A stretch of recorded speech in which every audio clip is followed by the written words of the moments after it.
Maid passed out in Billionaire's bed. When he found her, he couldn't walk away. The charity gala had ended hours ago. Atlanta's elite had gone home to their mansions, leaving behind empty champagne glasses and business cards that would change hands for millions. Lucas had escaped early, tired of fake smiles and calculated conversations. His Buckhead estate stood quiet now, staff dismissed for the night. What would you do if you found a stranger in your most private space? Hi viewers, kindly tell us where you're watching from and what time it is. Warm welcome to the family. Enjoy the story. Lucas Montgomery had built his empire on precision. Every detail calculated, every outcome predicted. But nothing could have prepared him for finding an unconscious black woman in his bed at 2 a.m., bruises on her arms and terror in her whispered plea. Please, don't send me back. What would you do if you found a stranger in your most private space? Have you ever faced a moment where doing the right thing could cost you everything? Sometimes the most dangerous thing isn't what we find, it's what we choose to do about it. But what Lucas didn't know was that this woman would either save his soul or destroy his empire. Hit that subscribe button because this story will challenge everything you think you know about power, privilege, and the courage it takes to choose humanity over self-preservation. The charity gala had ended hours ago.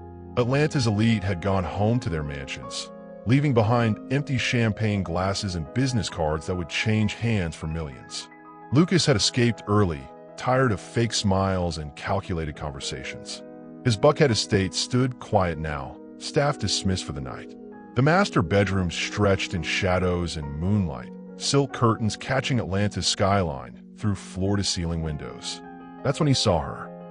The woman on his bed looked impossibly small against the expanse of white sheets, her dark skin a stark contrast to the luxury surrounding her, like a flower pressed between pages of a book where it didn't belong. Her uniform was torn, a staff apron hanging half off her shoulder. Purple bruises marked her arms like fingerprints. His first instinct was security. Call them. Have her removed.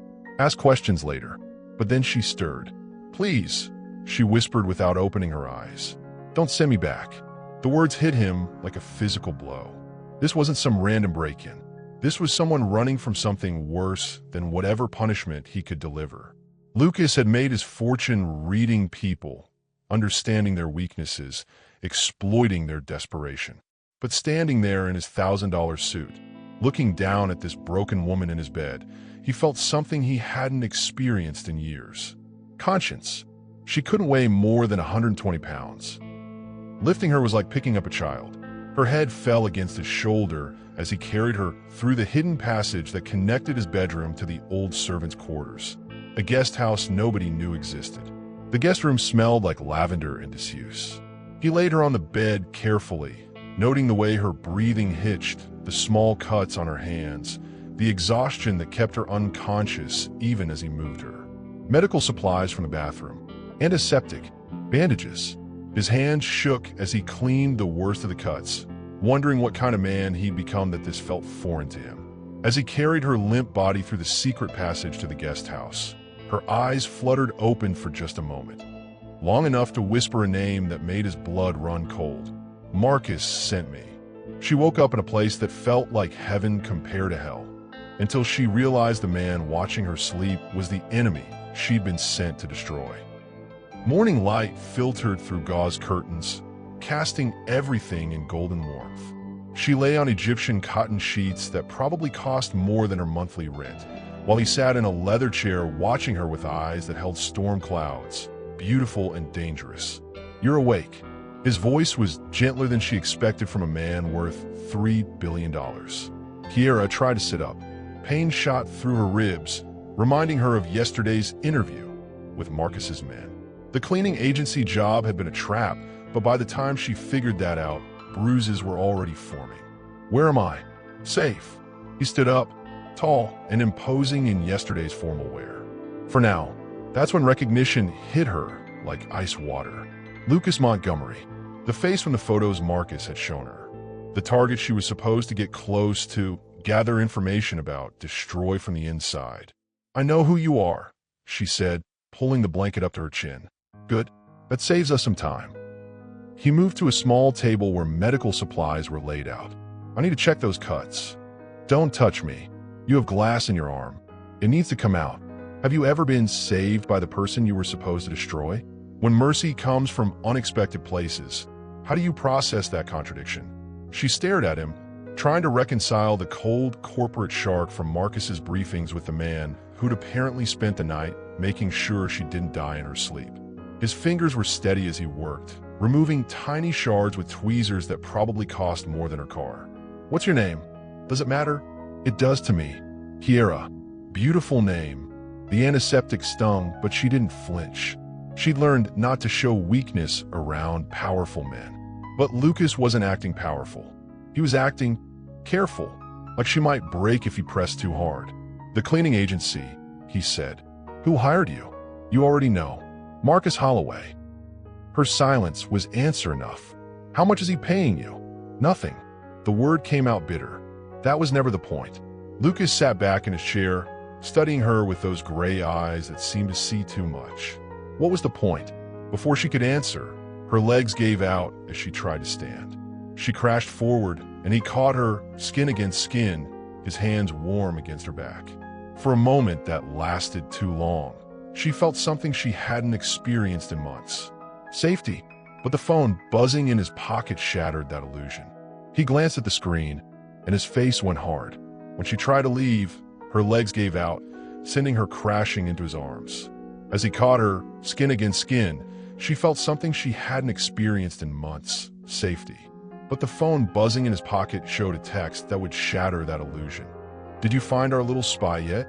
The cleaning agency that hired her wasn't just exploiting women.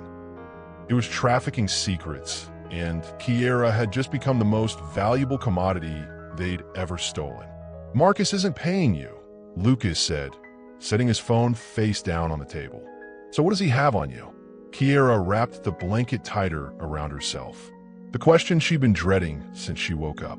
The reason she'd taken this suicide mission in the first place. My life. Explain. She sat cross-legged on the Persian rug, the laptop he'd brought balanced on her knees. Her fingers flew across the keys with the precision of someone who belonged in boardrooms, not service corridors. The afternoon sun caught the gold in her skin, transforming her from victim to warrior before his eyes. I used to teach. Her voice was steady now, stronger. 3rd grade in Savannah. Had my master's degree, good evaluations, kids who loved me. Lucas waited. Then I cleaned a party. Rich family, big house. Someone's watch went missing. She pulled up a news article on the laptop. Guess who they blamed? The headline made his stomach turn. Local teacher arrested for theft at prominent family's home. I never took anything, but they had cameras in all the right places, edited just the right way. Suddenly I'm a convicted felon who can't teach, can't get decent work, can't even rent an apartment without someone running a background check. How many brilliant minds do we overlook because of the uniforms they wear or the circumstances that force them into survival mode? Share a time when someone surprised you with their hidden talents. Marcus owns the security company that installed those cameras, she continued. He also owns the judge who sentenced me to community service instead of jail time. Very generous, right? Lucas was starting to understand. He set you up, destroyed my life, then offered me a way to get it back. All I had to do was take a job with his cleaning service, get close to certain clients, report back on their habits, their routines, their weaknesses. Industrial espionage. I didn't know that's what it was called. I just knew it was better than living in my car. She showed him more files, financial records, employee lists, photos of women who looked just as desperate as she'd been. These are all the other women he's using, she said. Single mothers, ex-felons, immigrants afraid to complain about anything. Perfect victims. The intelligence in her eyes, the way she'd organized the information, the connections she'd already made. This wasn't some random woman who'd stumbled into his bed. This was someone dangerous. Someone who could think her way out of anything. What was your plan? He asked. Get into your house. Plant surveillance equipment. Download files from your computers. Give Marcus everything he needed to destroy you. And now, she looked up at him with eyes that had seen too much but hadn't given up hope. Now I want to destroy him instead. The background check results made his hands shake, not because of what was in her record, but because of what wasn't.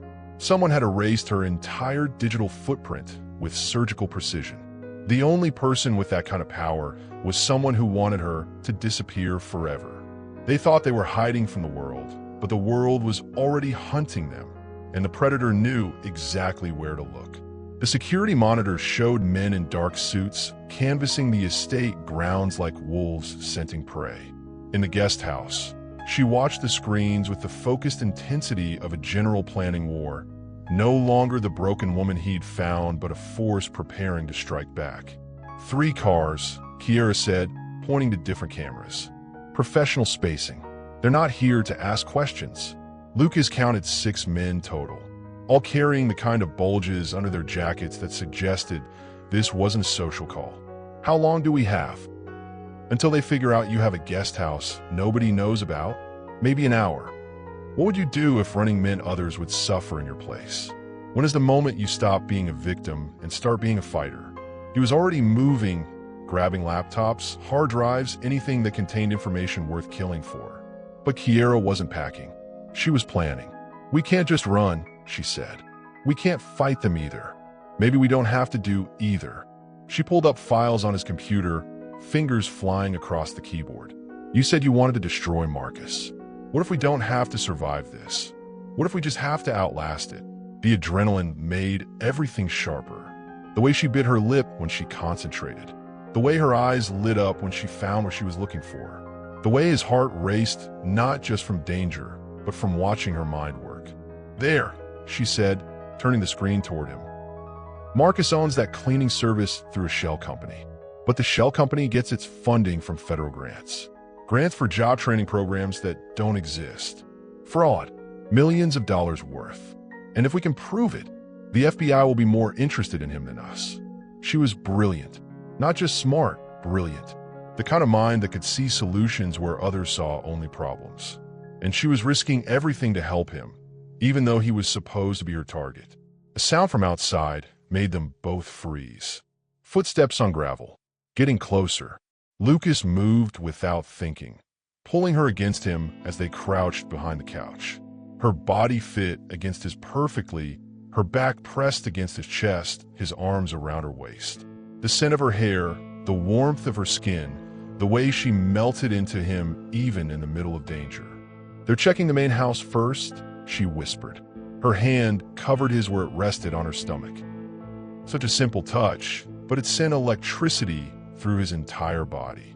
He protected her, fed her, bandaged her wounds, but this was the first time he'd really held her. If we don't make it out of this, she said softly, we will. But if we don't, he turned her in his arms, hands framing her face. We will. The encrypted message arrived at midnight. We have the others. Trade yourself for their freedom. You have 48 hours. But as Kiera reached for her coat, Lucas's hand covered hers. Not alone, he said, and in his eyes, she saw something that terrified her more than Marcus ever could. She saw a man willing to lose everything for her. She'd spent her life trusting no one, until the night a billionaire offered to walk into hell beside her, not to save her, but to fight alongside her. The war room they created in his penthouse office looked like a beautiful storm. Financial documents scattered across mahogany. Surveillance photos pinned to walls worth more than small countries. And in the center of it all, her mind working like a weapon he'd been waiting his whole life to find. Marcus has been planning this for years, Kiera said, connecting strings between photos like a detective solving a murder. Look at the timeline. Lucas studied the pattern she created. Every company Marcus had targeted. Every life he destroyed. Every woman he'd used and discarded. It's not random, he realized. No, it's revenge. Have you ever found your perfect partner in the middle of your worst crisis? When someone matches your strength instead of trying to shelter you from it. She'd been working for 6 hours straight, surviving on coffee and determination. Her hair was pulled back in a messy bun, reading glasses perched on her nose, wearing one of his shirts that hung to her knees. She looked like she belonged in his space, belonged in his life. Your father's company, she said, pointing to a newspaper clipping from 20 years ago. Montgomery Industries acquired Holloway Construction for half its value. Hostile takeover. Dad was ruthless about those. Marcus's father committed suicide 3 months later. The words hit him like a physical blow. I didn't know. You were probably in college. But Marcus knew. Marcus remembered. And he's been planning your destruction ever since. The scope of it was staggering. 2 decades of patience, of building resources, of positioning himself to tear down everything the Montgomery name represented. And he'd chosen Kiera as his weapon because she was smart enough to get close, desperate enough to cooperate, and expendable enough that her death wouldn't matter. "We need to call the FBI," Lucas said. "With what proof? Everything we have is stolen." "Then what do you suggest?" She stood up, decision made. "We give him what he wants." "Me? Absolutely not." "Listen. No." He was in front of her now, hands on her shoulders. "I won't let you sacrifice yourself for my family's sins. It's not about your family. It's about all the women he's hurt. All the women he'll keep hurting if we don't stop him." When she looked at him like that, fierce, determined, unafraid, he felt something crack open in his chest. Something he kept locked away behind walls of money and power and careful distance from anything that might hurt him. There has to be another way. Maybe there is. She stepped closer, close enough that he could feel her breath on his lips. "But either way, we do this together." When she kissed him, it wasn't gratitude or desperation. It was conquest. Her hands fisted in his shirt, pulling him down to her level, and he realized with stunning clarity that he wasn't saving her. She was claiming him. The kiss deepened, became desperate, became necessary. Her back hit the office window, the city lights of Atlanta spreading below them like scattered diamonds. His hands were in her hair, on her waist, pulling her closer as if he could absorb her strength into himself. The plan was flawless, except for the call that came at dawn. Marcus wasn't just trafficking information through cleaning services. He was laundering money through Lucas's own charity foundation, and the FBI was already watching. They weren't just fighting a criminal. They were about to become fugitives. Sometimes the trap isn't set for you. It's built around you, so perfectly constructed that by the time you see the bars, you're already caged. Federal agents swarmed the penthouse like ants on honey, their radios crackling commands that sounded like death sentences. Through the bedroom window, Atlanta spread below them in the pre-dawn darkness, beautiful, unreachable, and no longer theirs. "Mr. Montgomery, you're under arrest for money laundering, tax evasion, and conspiracy to commit fraud." The handcuffs were cold against his wrists, but all Lucas could think about was Kiera, hidden in the panic room behind his closet, watching through security cameras as his life dissolved into chaos.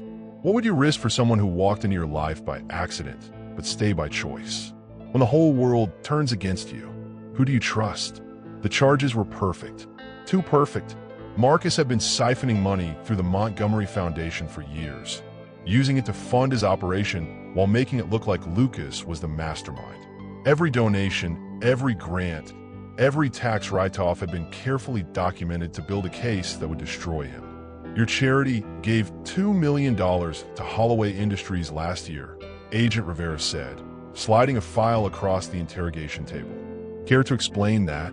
Lucas stared at the documents. His signature on every page. His approval on every transfer. Except he'd never seen any of it before. "I want a lawyer." Smart choice. You're going to need one. But lawyers took time, and time was something they didn't have. While Lucas sat in federal custody, Kiera was alone, hunted by men who wouldn't hesitate to kill her for what she knew. The panic room was designed to be comfortable during short emergencies. Food for 3 days, water for a week, communication equipment that couldn't be traced. But comfort was impossible when the man you just admitted you loved was being dragged away in handcuffs. She watched the news coverage on the secure monitor. Tech mogul arrested in charity fraud scandal. They were calling it the biggest financial crime in Georgia's history. They were calling Lucas a sociopath who'd stolen from cancer patients and homeless shelters. They were calling her his accomplice.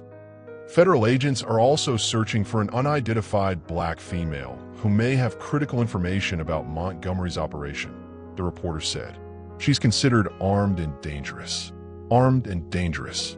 That would have been funny if it wasn't terrifying. Her phone buzzed. Unknown number. Hello, Kiera. Marcus. His voice made her skin crawl. Enjoying the show? He asked. I particularly liked the part where they called you an accomplice.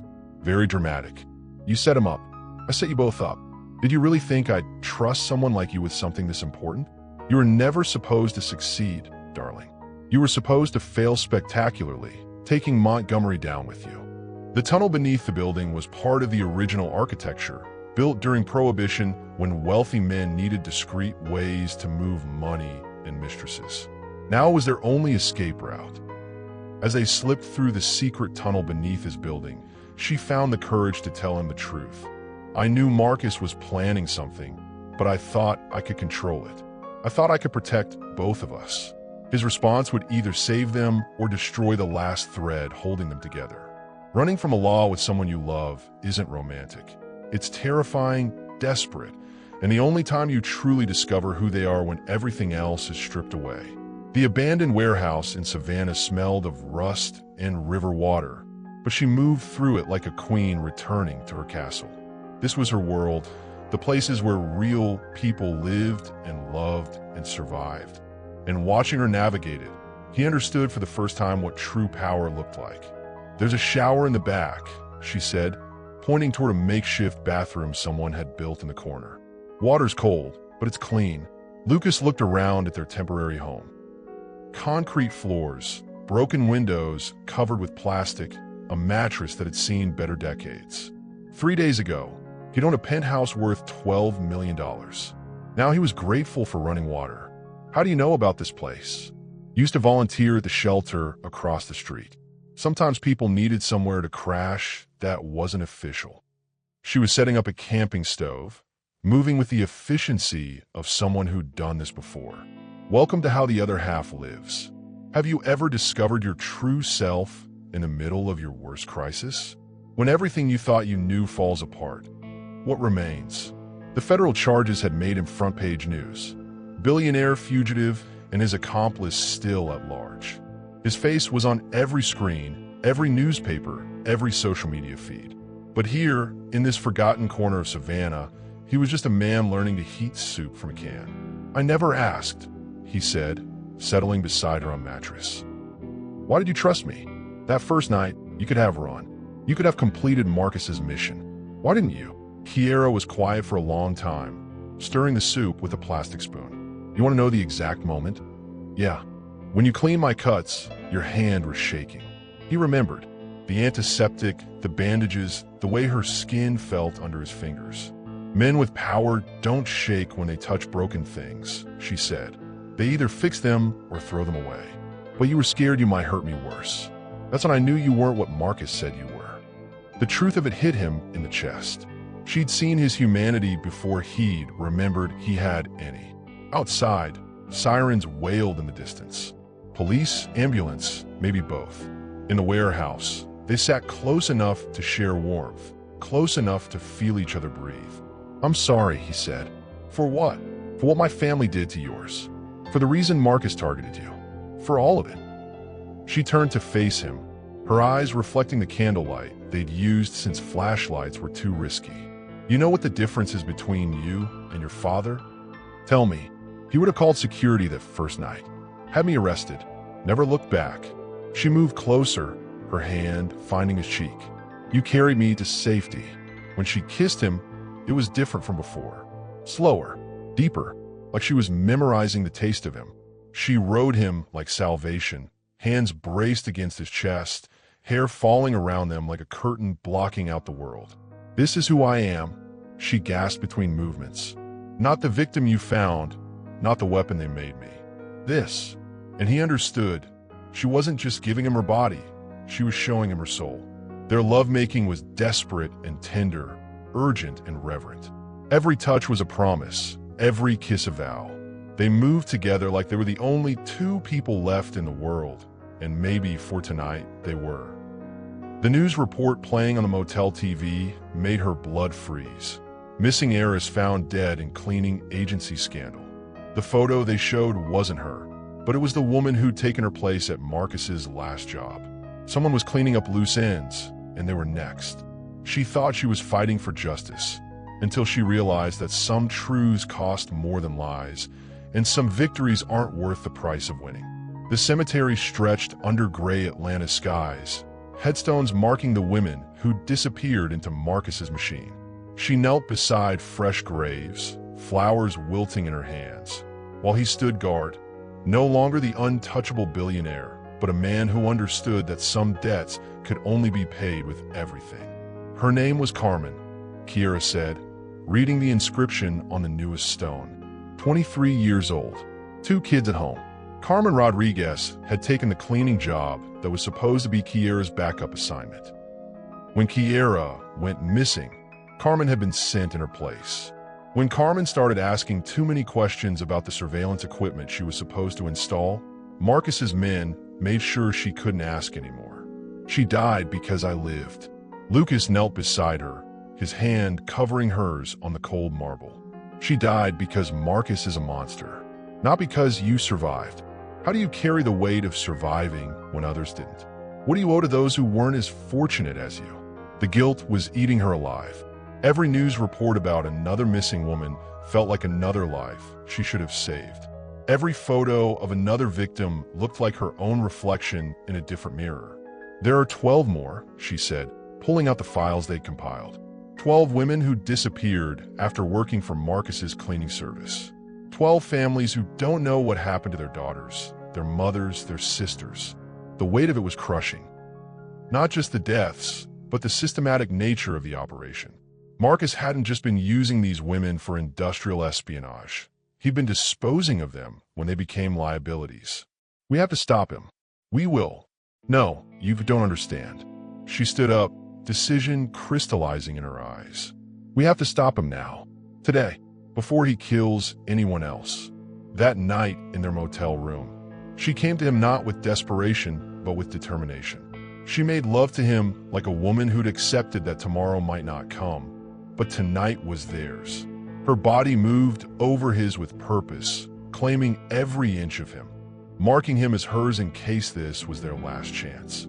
He worshipped her with his hands and mouth, tried to memorize the taste of her skin, the sound of her breath in his ear, the way she said his name when she came apart in his arms.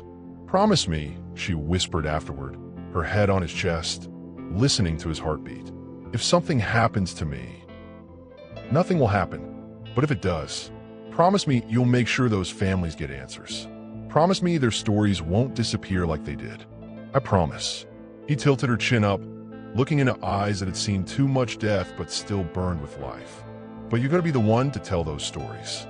You're going to be the one to make sure the world remembers their names. The phone call came at 3 a.m. Agent Rivera, the FBI investigator who'd been building the case against Marcus.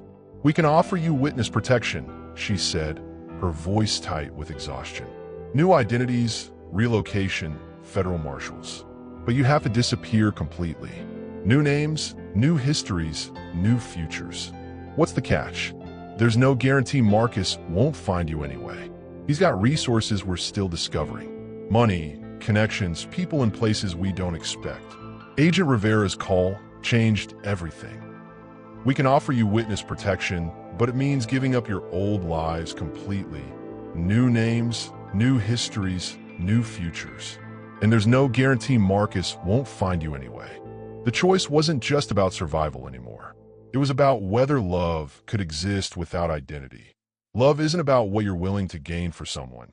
It's about what you're willing to lose, and some losses change you so completely that you're never the same person who loved them in the first place. Lucas stared at his laptop screen, showing bank accounts worth more than small countries. With 3 clicks, he could liquidate everything. The penthouse, the cars, the art collection, the tech stocks that made him untouchable.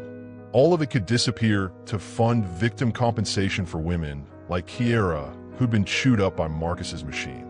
You don't have to do this, Kiera said from the hotel bed where she sat cross-legged, reviewing testimony notes. Giving away your fortune won't bring those women back. No, he said, fingers hovering over the keyboard. But it might prevent others from ending up in unmarked graves. She closed her laptop and moved behind his chair, hands resting on his shoulders. What if Marcus wins anyway? What if we lose everything and he still walks free? Lucas leaned back against her warmth. Then at least we'll know we fought with everything we had. The federal courthouse rose like a fortress against the morning sky, its columns and flags promising justice, but feeling like guillotines.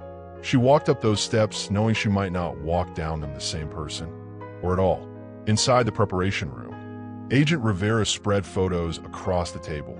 Faces of women who trusted the wrong people, worked the wrong jobs, believed the wrong promises. Kiera's hand shook as she recognized two of them.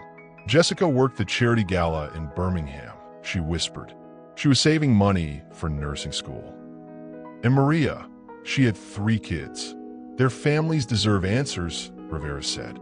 Your testimony gives them that. But answers felt like cold comfort when weighed against the target painted on her back. That night in their hotel room, Lucas made love to her like a prayer and a goodbye, mouth and hands tracing every curve and hollow as if he could map her onto his soul.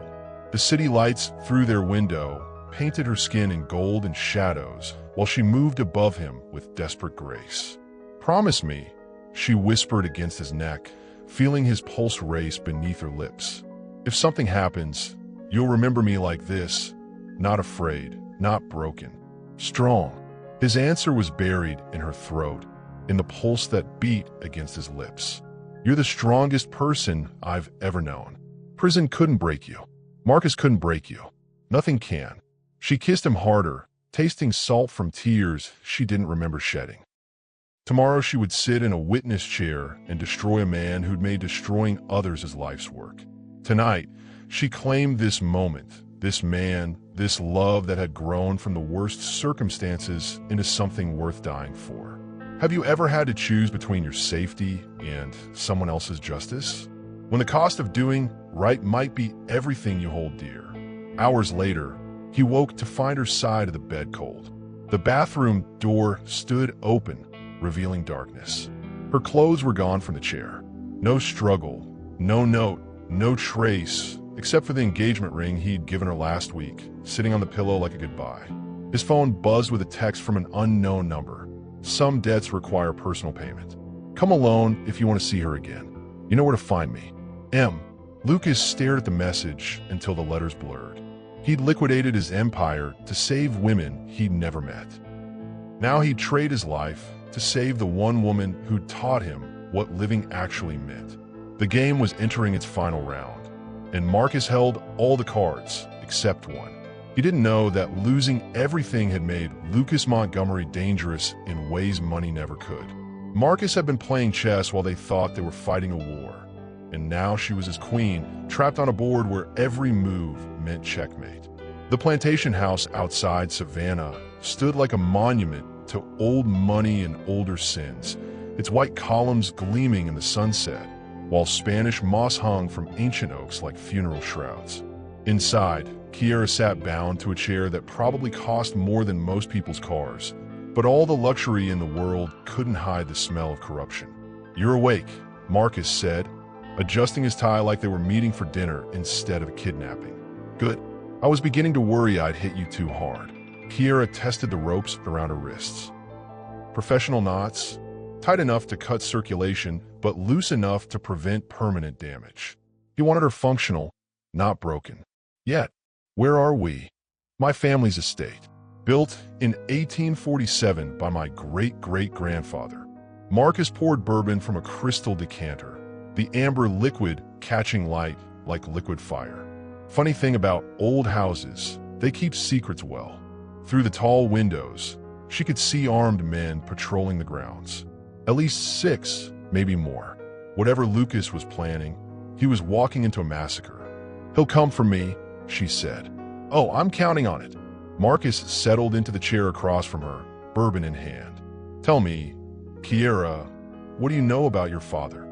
The question hit her like ice water. My father died when I was 12.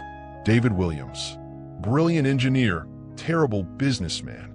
Marcus swirled his drink. He and I were partners once, building the first generation of financial software.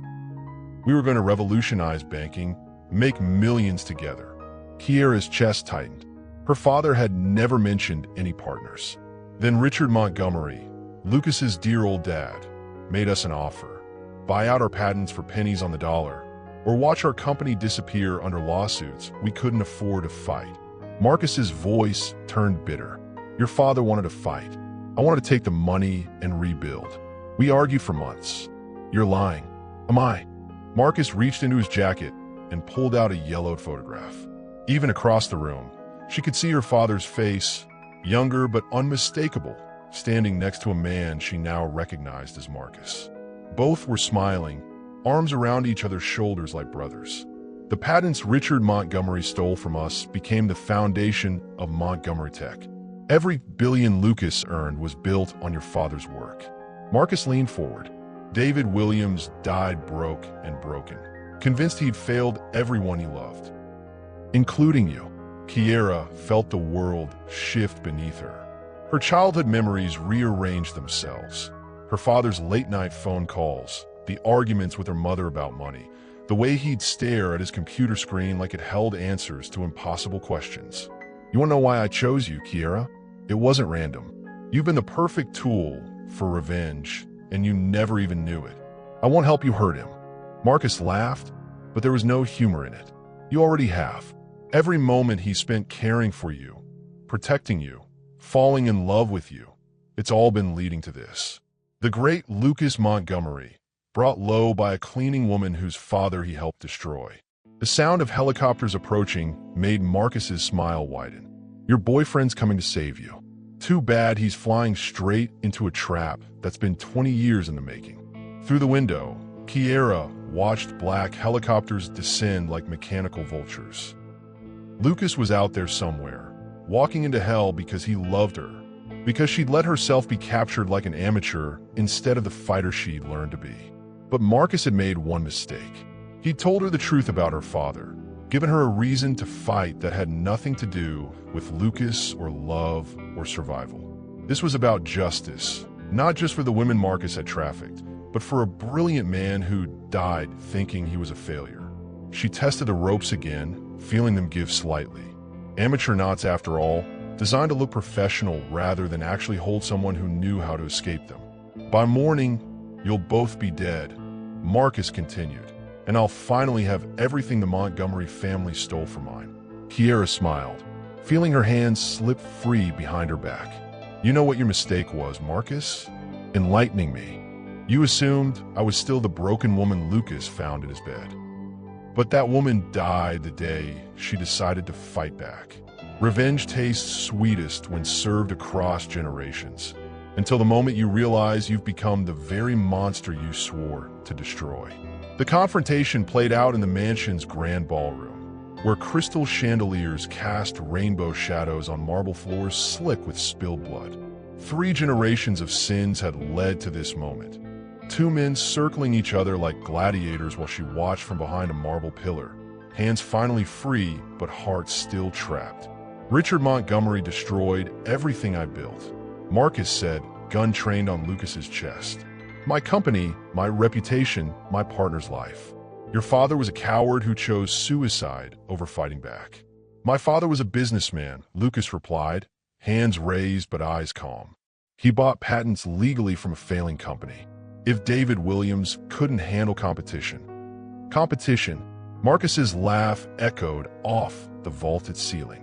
You call industrial espionage and frivolous lawsuits competition? Your father stole code David had spent 5 years developing, then buried us in legal fees until we had nothing left. Kiera pressed herself against the cold marble, remembering her father's funeral. The small crowd, the whispered conversations about financial troubles, the way her mother had cried, not just from grief but from shame. She'd been 12 years old, confused why her brilliant father had died owing money to people she'd never heard of. Even if that's true, Lucas said, it doesn't justify trafficking women. It doesn't justify murder. Justice isn't always clean. Marcus wiped blood from his split lip where Lucas had hit him during the fight. Sometimes it requires getting your hands dirty. No, Kiera said, stepping out from behind the pillar. Sometimes it requires knowing when to stop. Both men turned toward her, surprise replacing calculation on their faces. Marcus's gun wavered between targets while Lucas's eyes filled with relief and terror. "Kiera, get out of here," Lucas said. "Not without you." She moved closer, noting the overturned furniture, the broken glass, the evidence of violence that had erupted before she'd freed herself. And not without the truth. From her back pocket, she pulled out a manila folder she'd found in Marcus's study while escaping her bonds. "Interesting reading, Marcus. Bank records showing you embezzled $2 million from your own trafficking operation. Medical records of women who died in your care. And correspondence with buyers in Dubai who paid premium prices for exotic merchandise." Marcus's face went white. "Where did you? You really thought I spent 20 minutes in your study just working on rope knots?" Kiera stepped between the two men, the folder raised like a shield. "My father may have died broke, but he raised me to be smarter than that." The sound of sirens in the distance made Marcus's grip tighten on his weapon. FBI or local police, it didn't matter. His time was running out. "Pull that trigger," Kiera said, voice steady despite the weapon pointed at her chest. "And you destroy the only man who can help you walk away from this alive." "What are you talking about?" "Lucas liquidated his assets yesterday. $300 million sitting in an escrow account, waiting to compensate your victims' families. But the transfer requires his biometric signature every 24 hours. She smiled coldly. "Kill him, and that money disappears forever." His lawyers made sure of that. Marcus looked between them, calculations racing behind his eyes. Outside, the sirens grew louder while helicopter rotors beat the air like war drums. "You have 30 seconds to decide," Kiera continued.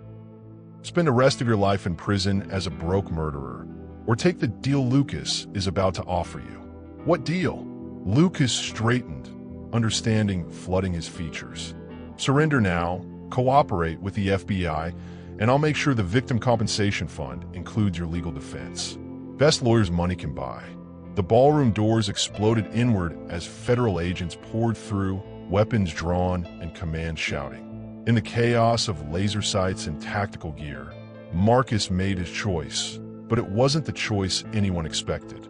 As sirens wailed and agents surrounded them, he turned the gun away from Lucas and toward himself, whispering words that would haunt them forever.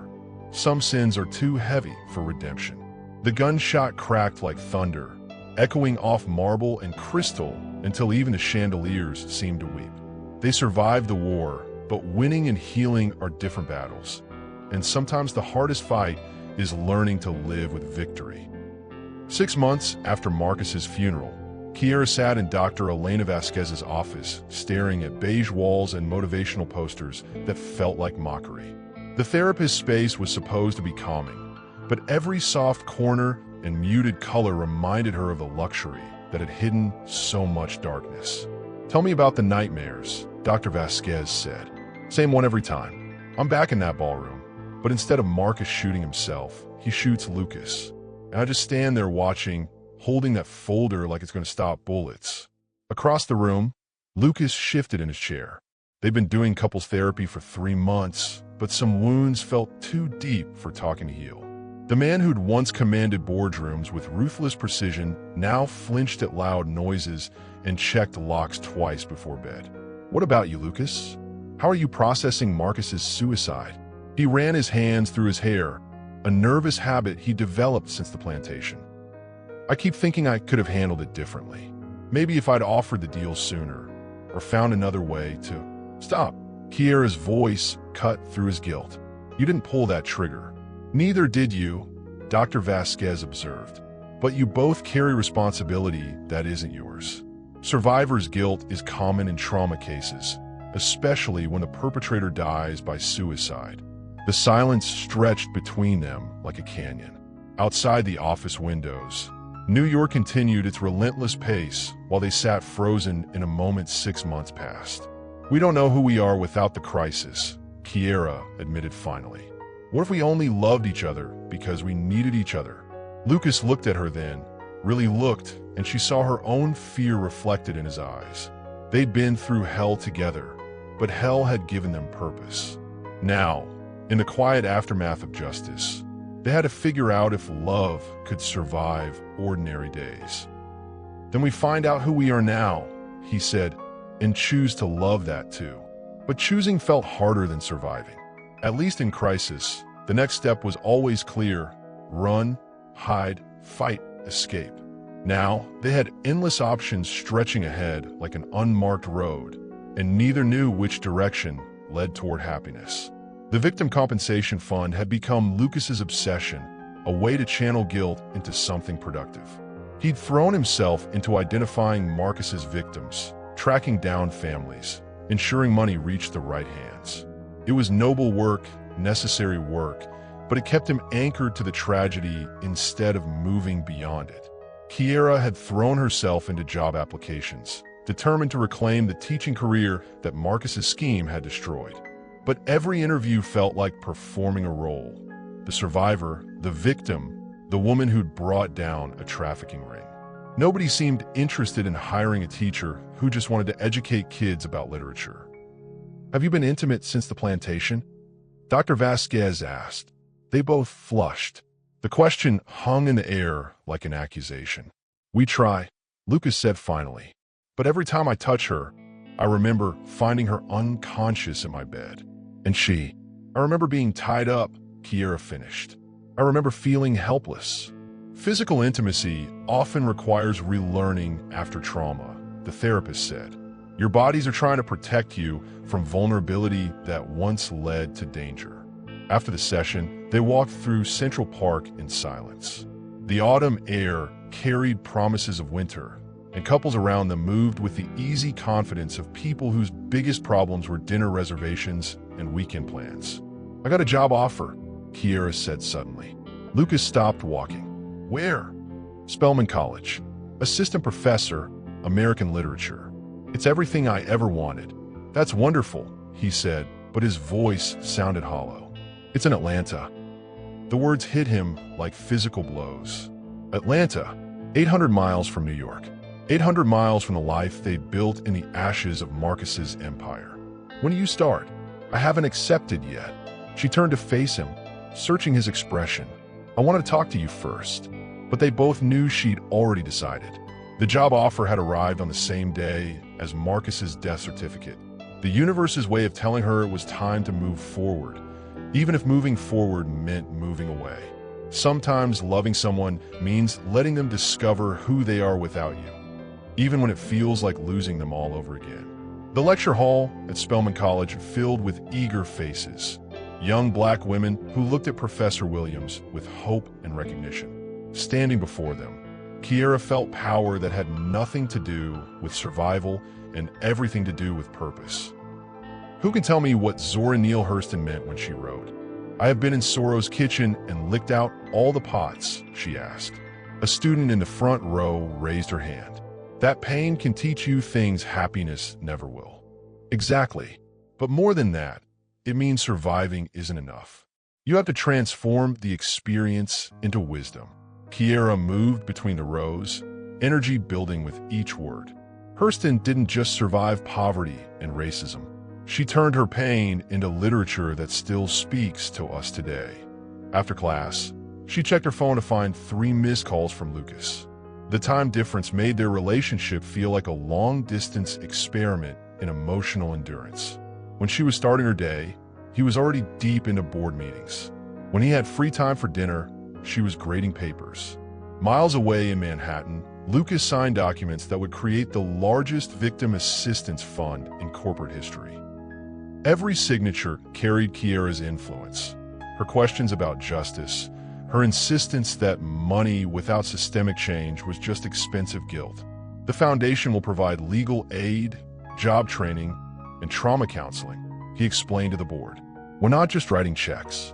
We're building infrastructure so other women don't end up like Marcus's victims." Board member Patricia Chin nodded approvingly. "The media response has been overwhelmingly positive. Your approval ratings are the highest they've been since the scandal broke." But Lucas wasn't thinking about approval ratings. He was thinking about Kiera's empty side of the bed, about cooking dinner for one, about conversations that felt increasingly forced across phone screens. That night, they tried video calling while she graded papers, and he reviewed contracts. The technology that was supposed to bridge distance only highlighted how far apart they'd grown. "Tell me about your day," he said, desperate for connection.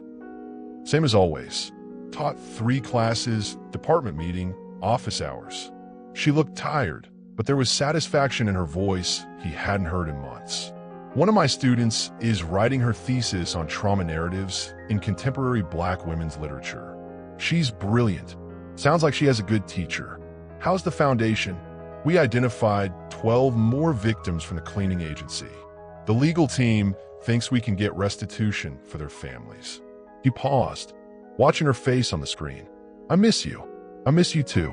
But the words felt automatic, like lines from a script they'd performed too many times. Later, alone in her Atlanta apartment, Kiera stared at the pregnancy test in her shaking hands. 2 pink lines appeared like a verdict she wasn't ready to face.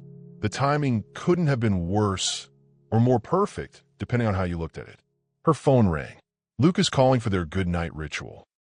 "Hey," she said, hiding the test behind her back, even though he couldn't see through the camera. "I have news," he said, excitement making his voice younger. "Montgomery Tech got an acquisition offer. Full purchase, $3 billion. I could sell everything and start over." "That's amazing." Her voice sounded strange even to herself. "We could be together. I could move to Atlanta, or we could go anywhere. Paris, London, hell, we could buy our own island." The pregnancy test felt like it weighed 1,000 pounds in her hand. She should tell him. Right now, this moment, share the news that would change everything again. "Kiera, you still there?" "Yeah, I'm here.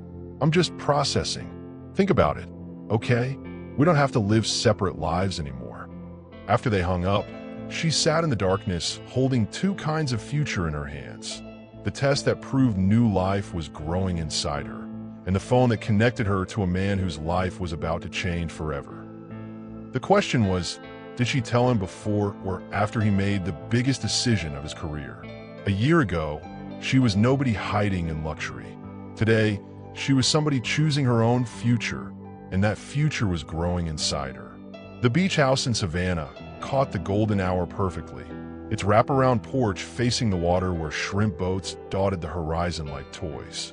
Kiera wore white cotton that flowed around her growing belly, while Lucas rolled up his sleeves and looked more relaxed than she'd ever seen him. No longer the desperate man who'd found her broken, but the partner who'd watched her heal. "Tell me again why we're getting married on a Tuesday," he said, adjusting the flowers they'd arranged themselves. "Because Saturday weddings are expensive, and we're saving money for the foundation." She smiled, one hand resting on her 6-month bump. "Plus, your mother would have insisted on flying in from Switzerland if we'd given her more notice." "Smart woman, I'm marrying." The ceremony was small, just them, the officiant, and a photographer to document the moment. No guests meant no complications, no media attention, no reminders of the circus their lives had become after Marcus's death. "Before we start," Kiera said, taking his hands, "I need you to know something. I didn't tell you about the baby to trap you into this. I told you because you deserve to know, and because I wanted you to choose us freely." "I know." He kissed her forehead, then knelt to kiss her belly where their daughter kicked against his palm. "And I choose this every day, not because of the baby, not because of what we survived together, but because you make me want to be better than I am." The vows they'd written felt different from the desperate promises they'd made in hotel rooms and safe houses. These words carried weight of certainty, of choice made from strength rather than need. "I promise to love your independence as much as your partnership," Lucas said. "To support your dreams, even when they take you away from me. To remember that saving each other was just the beginning. Building something together is the real work." Kiera's voice caught as she spoke. "I promise to trust your love even when my past tells me to run. To choose vulnerability over self-protection. To remember that you didn't rescue me. You recognized me, and that made all the difference." They exchanged rings as waves crashed against the shore, the sound mixing with her tears and his laughter. When the officiant pronounced them married, Lucas lifted her carefully, spinning once before setting her down with reverent gentleness. That night in their rented cottage, He made love to her with the careful worship of a man who understood he was touching the future. Her changed body told the story of their journey. From the woman he'd found unconscious to the partner carrying their child, every curve and stretch mark a testament to survival and growth. "We made this," he whispered against her skin, hands tracing the swell where their daughter grew. Not from desperation or danger, but from choice. From love. She guided his mouth to hers, tasting salt air and possibility. "Tell me something, anything. 5 years from now, when our daughter asks about how we met, what do we say?" Lucas considered this, fingers threading through her hair. "We tell her the truth, that sometimes the worst things that happen to you lead to the best things. That love isn't about being saved, it's about being seen." And if she asked why we named her Maya, because Maya means illusion in Sanskrit, but also courage in Nepali. And our little girl is proof that what looks like tragedy can actually be the beginning of something beautiful. As they exchanged vows on the beach where her ancestors had arrived in chains, she realized the deepest truth of all. Some love stories aren't about rescue or salvation. They're about recognition, seeing in someone else the strength that was always there, waiting for the right moment to shine. The foundation wasn't built on his money or her pain. It was constructed from the understanding that sometimes the most revolutionary act is simply treating someone like they matter. Their beginning had been marked by violence and desperation. Their future would be built on choice, partnership, and the quiet revolution of two people who'd learned that love at its best doesn't change you. It reveals who you were meant to be all along. The foundation they built wasn't made of money or power. It was constructed from the understanding that sometimes the most revolutionary act is simply treating someone like they matter.